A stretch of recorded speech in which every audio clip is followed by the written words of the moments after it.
하나님이 우리 원하시는 교회, 또 우리가 사모하는 교회, 우리가 만들어가야 할 교회에 대해서 우리 간단하지만 말씀을 살펴봅니다. 오늘은 훈련이라는 제목으로 훈련 공동체. 여러분, 이 훈련이라는 단어는 이렇게 짧은 시간에 다 설명할 수 없는 큰 주제이지만 오늘 본문을 통해서 왜 하나님이 우리를 훈련시키시느냐, 우리를 훈련받기를 원하시느냐, 목적이 뭐냐, 여기에 오늘 본문에서 그 하나만이라도 분명히 우리가 기억하면 좋겠습니다. 우리 사람은 저절로 성장해 가지 않습니다. 그래서 세계 주기에 맞도록 교육을 하고 인격을 다듬어 가도록 배우는 것이지요. 계속해서 때에 맞게 배워야 우리가 성숙해 가는 것이죠. 만약 그런 배움의 과정이 없다면 다듬어지지 않은 채로 어른이 될 수도 있을 것입니다. 영적인 부분도 마찬가지입니다. 우리가 복음을 받고 예수님을 믿는 순간 우리는 영적인 아이로 다시 태어나는 것이죠. 예수님을 믿는 순간 어른이시지만 영적인 아이로 다시 거듭나는 것이죠. 영적인 어린아이는 반드시 말씀과 기도로 성령 안에서 양육을 받고 자라가야 합니다. 그렇지 못하면 영적으로 어린아이에 계속 머무를 수도 있다라는 사실을 우리는 잊지 말아야 합니다. 예수님 당시에 수많은 사람들이 복음을 듣고 천국의 말씀을 들었습니다. 그 말씀을 마음에 새기고 그 말씀 중심으로 살아갈 때 믿음이 성장하여 예수님의 제자로 살아간 사람들이 많이 있죠. 그러나 말씀과 기도로 훈련받지 못한 사람들, 결국에는 그 뿌리가 약하여 결국에는 예수님을 다 떠나갔습니다. 무리가 그렇죠. 말씀과 기도를 배운다는 것이 그렇게 중요하다라는 것입니다. 그런 차원에서 교회는 말씀과 신앙 인격을 가르치는 영적인 훈련소다, 그렇게 말할 수 있을 것입니다. 오늘 본문에서 사도 바울은 교회의 중요한 사역이 무엇인지를 분명하게 말해줍니다. 여러분, 28절을 제가 다시 한번 읽어보겠습니다. 우리가 그를 전파하여 각 사람을 권하고 모든 지혜로 각 사람을 가르침은 각 사람을 그리스도 안에서 완전한 자로 세우려 함이니. 교회의 가장 중요한 사역은 복음을 가르치는 거예요. 각 사람을 권하고 가르치는 것입니다. 그러니까 하나님의 자녀답게 살도록, 성도답게 살도록 그렇게 가르치는 것이죠. 그렇게 가르치는 목적이 뭡니까? 28절 마지막에 보면 그리스도 안에서 완전한 자로 세우려 함이니, 완전한 자입니다. 하나님의 목적, 목표, 뜻은 그리스도 안에서 우리 한 사람 한 사람을 완전한 자로 세우는 것입니다.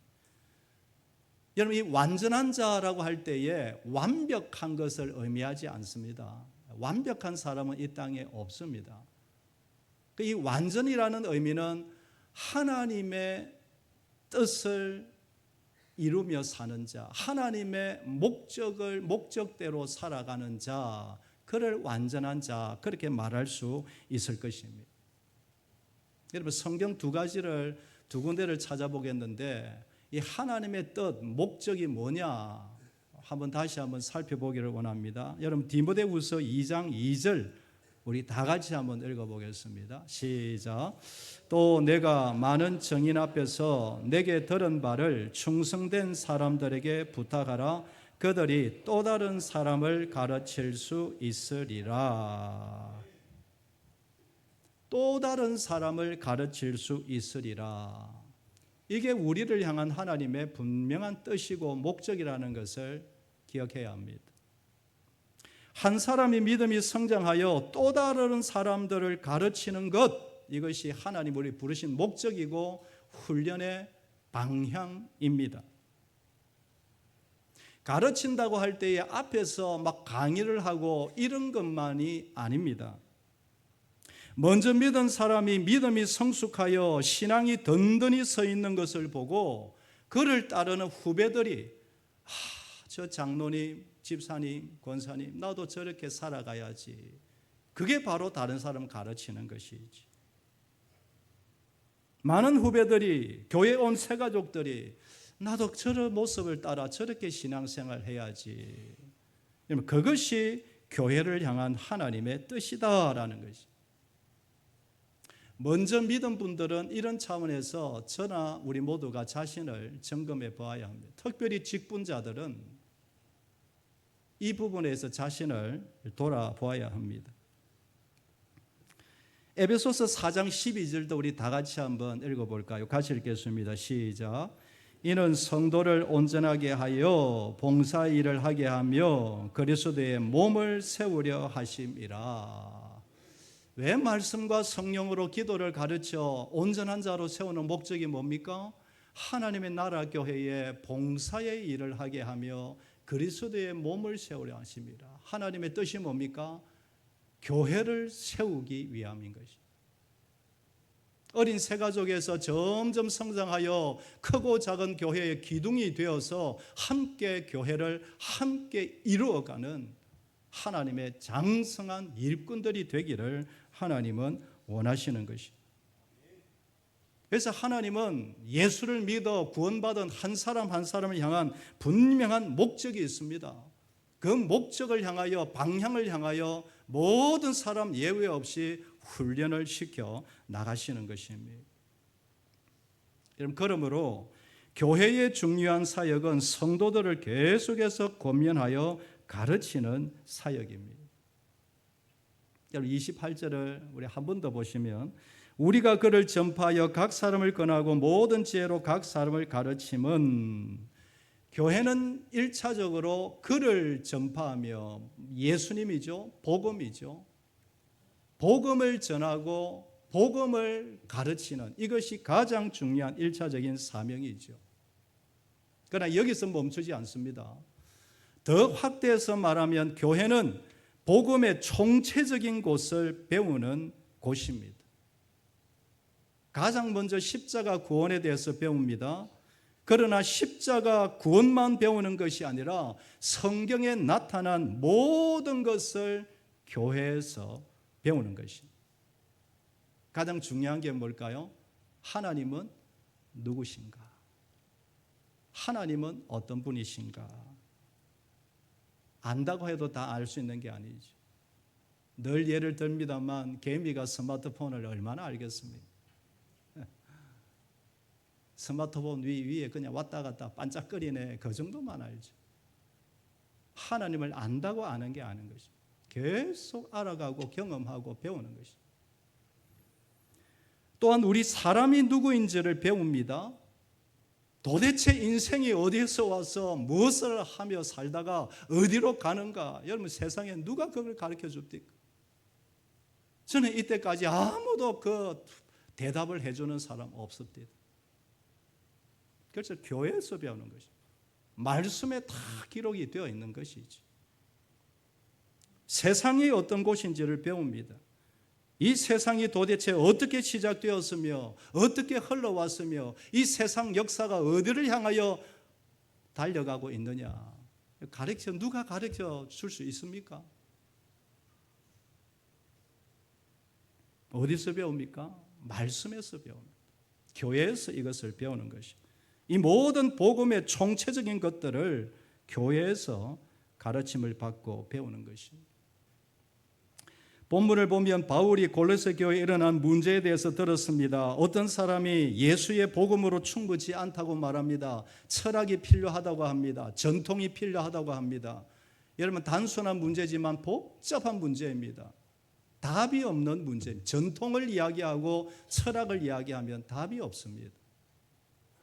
어떤 사람은 육신을 함부로 여기고 금욕주의에 빠집니다. 영지주의가 들어옵니다. 쉽지 않습니다. 답이 없는 복잡한 문제입니다. 지금의 우리 한국에 처한 이것보다 저는 훨씬 더 복잡한 문제다. 그러나 여러 가지 문제가 있지만 바울이 내리는 결론이 뭡니까? 예수님이 답이다. 너무 간단합니다. 예수님이 답이다. 예수님을 알아가고 그 안에 있는 지혜와 보화를 알면 모든 것이 해결된다. 여러분 골로새서 2장에 가보면 3절에 그 안에는 지혜와 지식의 모든 보화가 감추어져 있느니라. 골로새 성도들이여, 여러분들이 예수님을 잘 몰라서 그렇습니다. 예수님에 대해서 배우고 하나님에 대해서 알아가면 모든 해답이 거기에 있습니다. 때때로 철학을 배우고 때때로 과학을 배우고 때때로 여러 가지 세상 학문을 배웁니다만 거기에 생명의 답 있는 것 아니요. 모든 인생의 답은 하나님 안에 있습니다. 그러니 말씀을 통하여 기도로 성령 안에서 하나님을 계속 알아가시고 하나님이 준비하신 훈련을 잘 받으시기를 바랍니다. 이 말인 것입니다. 훈련 잘 받으라. 여러분 하나님이 우리를 훈련하실 때에 몇 가지 방법이 있습니다. 한번 정리해 볼까요? 첫째로는 개인적으로 말씀과 기도 속에서 하나님을 배우고 성숙해 가도록 인도하십니다. 경건의 훈련이죠. 개인적으로 여러분 하루에 10분이라도 30분이라도 시간을 내어서 말씀과 기도로 끝까지 꾸준히 경건의 훈련을 잊지 마라. 여러분 경건의 훈련은 범사에 유익하다. 범사에 유익하다. 금생과 내생의 약속이 있다. 묵상해 보면 엄청난 말입니다. 조용히 일어나서 기도하고 말씀을 보는 별것 아닌 것 같이 보이지만 범사에 유익하다. 이 땅과 천국의 약속이 보장되어 있다. 하나님의 말씀입니다. 육체의 연습, 여러분 건강 지키는 거 얼마나 중요합니까? 저도 최근에 한번 이렇게 뭐가 탈이 나니까 계속 이게 따라다니는데 건강 지켜가야 되죠. 외모 가꿔야 하죠. 그러나 약간의 유익이 있을지 모르지만 경건은 범사에 유익하다. 다음 세대, 그 다음 세대까지 하나님의 은혜가 흘러가게 되는 통로다. 천국과 이 땅에 약속이 있다. 그런데 여러분 개인적으로 이것만 하면 제가 한계가 있다고 말씀드렸죠. 나도 모르게 자기 세계에 빠질 수도 있으니 조심하라. 그래서 두 번째는 교회에서 정식으로 하는 성경 공부 과정을 통하여 배우고 확인하는 것입니다. 목사님들이나 교회에서 지은 지도자들을 통하여서 필요한 것들을 배우는 것입니다.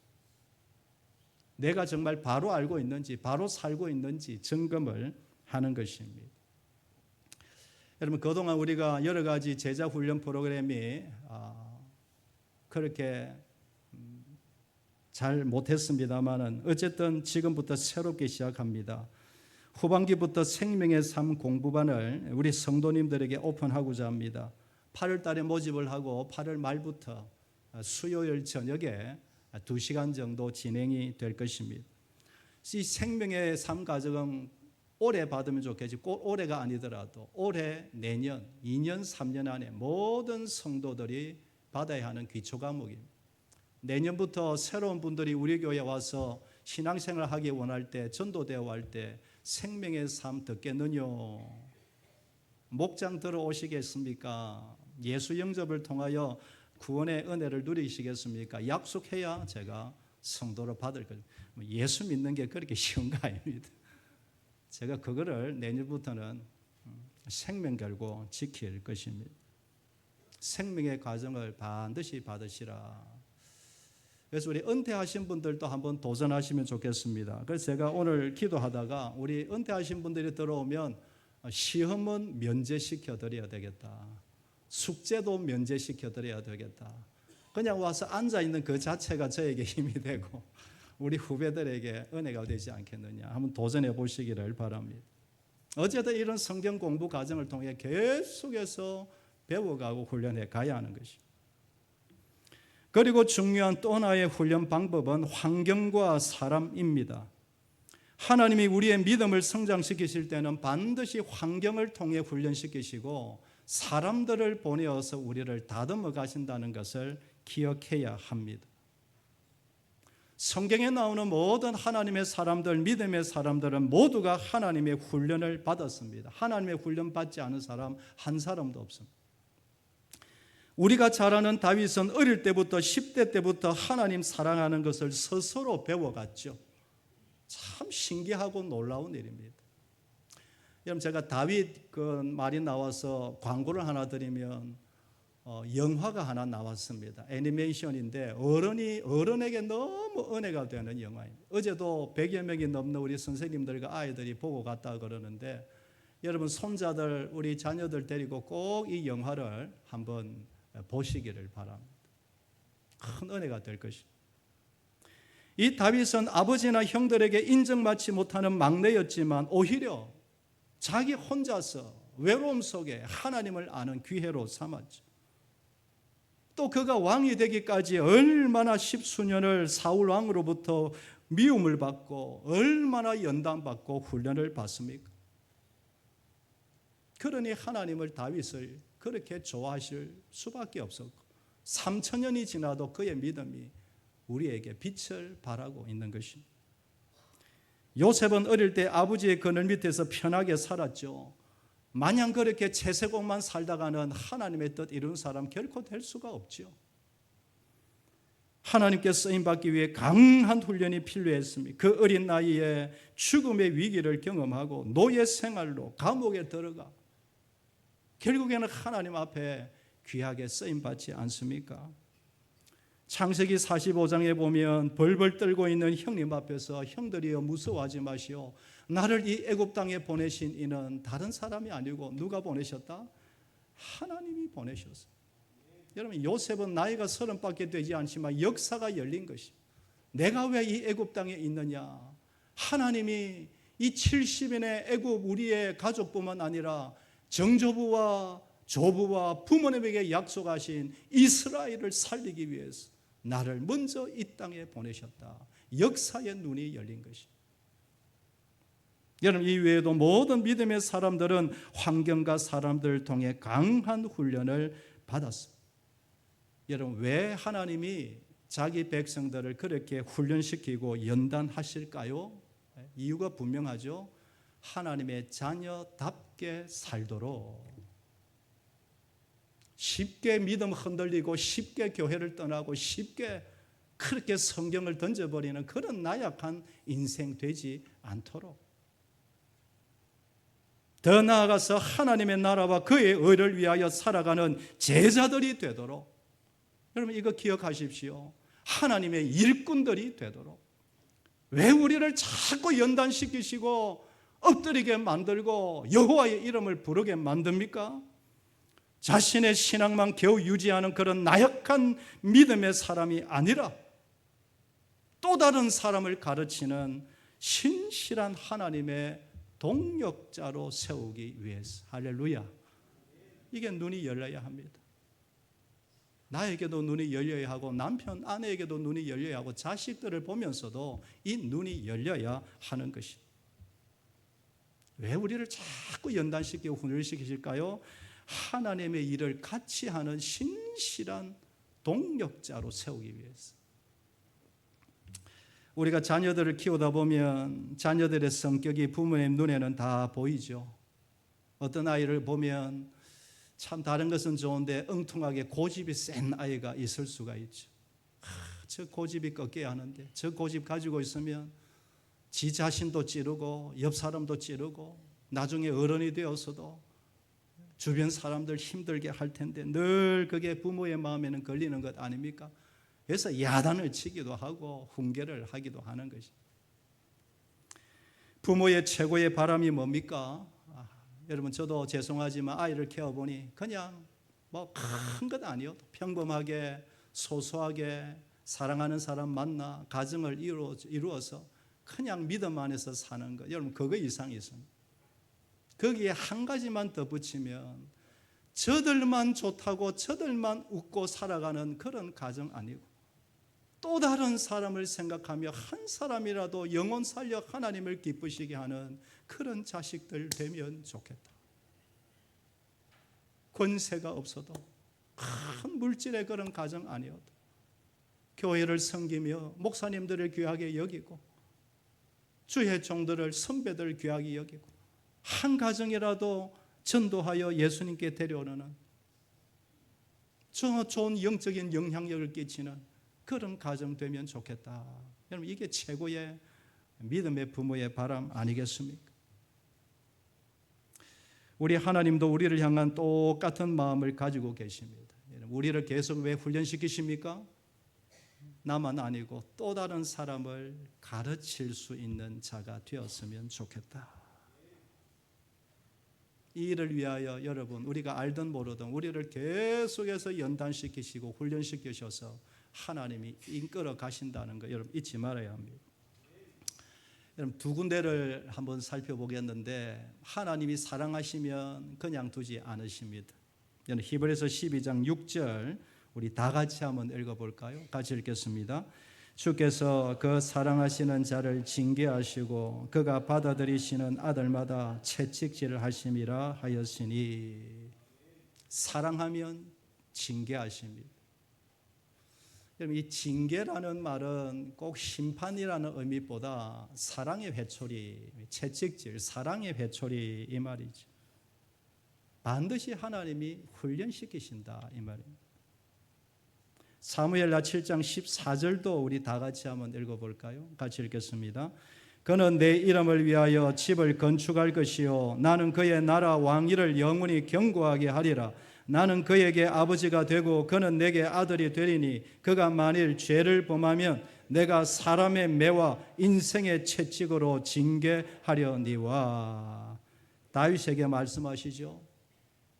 너가 사랑하는 아들 솔로몬이라도 내가 그를 통하여 성전을 세울 텐데 아무리 사랑하는 아들 솔로몬이라도 죄를 범하면 내가 반드시 징계하겠다. 징계할 때는 사람의 매와 인생의 채찍으로 징계할 것이다. 여기에 주목해야 합니다. 사람의 매와 인생의 채찍. 여러분, 앞에서 말씀드린 대로 하나님이 우리를 훈련하실 때에 많은 경우에 사람을 통하여 우리를 훈련하신다는 것 기억할 수 있기를 바랍니다. 그럼 잘 생각해 보면 우리 옆에 주위에 있는 모든 사람들이 우리의 스승들입니다. 스승들입니다. 저는 그렇게 믿습니다. 저는 죄송하지만 장로님들을 통하여 배우고 철이 들 때가 많습니다. 성도님들도 마찬가지고. 먼저 저와 여러분에게 남편과 아내를 주셔서 우리를 훈련시키십니다. 저는 최고의 인간 스승은 부부라고 저는 확신합니다. 많은 사람들이 이거를 잊어버립니다마는 부부를 주신 이유가 무엇입니까? 서로의 성숙을 위한 겁니다. 돕는 배필, 하나님의 사람으로 계속 성숙하라고. 기도하는 아내를 통하여 하나님은 수시로 남편들에게 말씀하십니다. 남편들이여 기도하는 아내의 목소리를 청종하셔야 합니다. 제가 늘 느끼는 겁니다. 믿음이 있는 남편을 통하여 수시로 아내들을 훈련시키시고 연단시키십니다. 어떨 때는 여러분 불신에 결혼할 때는 어쩔 수 없죠. 믿음 없는 그 남편을 통하여 나를 훈련시키는 거죠. 그래서 부부는 서로의 말을 잘 들으셔야 합니다. 여러분 아멘이 되기를 바랍니다. 너무 심각하게 듣지 마시고 여러분 부부는 서로의 말을 잘 들으시기를 축복합니다. 아멘 좀 크게 하시죠. 자녀들을 주신 것도 사실은 부모인 내가 성숙하는 계기라고 저는 확신합니다. 자녀들 때문에 기도하고 자녀들 때문에 엎드리고 눈물 흘리는 그 시간에 얼마나 우리가 겸손해집니까? 자식 때문에 한번 울어보지도 못하면서 어떻게 아버지의 하나님의 심정을 이해할 수가 있겠습니까? 목사님들, 장로님들, 믿음의 선배들이 있는 것도 다 사실은 다 여러분과 저를 위한 것입니다. 모두가 우리의 스승들입니다. 내 옆에 사람들을 전도해 구역식구 앞으로 만날 목장의 가족들 왜 붙여주실까요? 다 스승들입니다. 여러분 생각해 보십시오. 누군가가 나를 힘들게 하고 자꾸 나를 부딪히는 사람이 있습니까? 식당에서 전도회에서 이런저런 일로 꼭 그런 건 아니더라도 직장에서 사회에서 이런저런 일로 자꾸 부딪히는 사람 있습니까? 우연일까요? 이유가 뭘까요? 나는 나름대로 열심히 하고 바로 살아보려고 하는데 왜 자꾸 나를 힘들게 하고 저 사람 그냥 어디 갔으면 좋겠다. 여러분, 그런 일이 있을 때에는 하나님 앞에 엎드리면 하나님이 반드시 답을 주십니다. 반드시 답을 주십니다. 여러분, 믿으시기를 바랍니다. 엎드려 기도하면 그 사람이 잘못했던 내가 잘못했던 어쨌든 어떻게 해야 할지를 하나님이 성령으로 반드시 답을 주셔요.